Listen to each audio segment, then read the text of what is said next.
মুড়ারটা মিষ্টি না।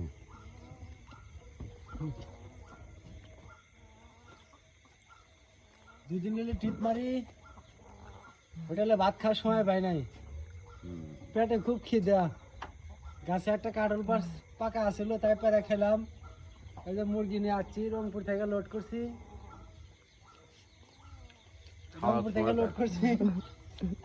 সেই খিদা লাগছে। আগে একটা কাঁঠাল খাওয়া লই, খাওয়া শক্তি করে লই, তারপর দেখতাছি না আজ জায়গা লাগে, ঘুম আসলে তো হয় না, গাড়ি চালা লাগে।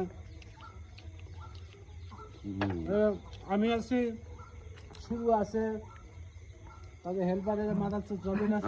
বড় ভাই দোকানদার ভাইও আছে, দোকানদার ভাই করলে দোকান দেওয়ার বাড়ি কাকা দোকানদার আছিল, আমরা 1 লাখ খাইনি।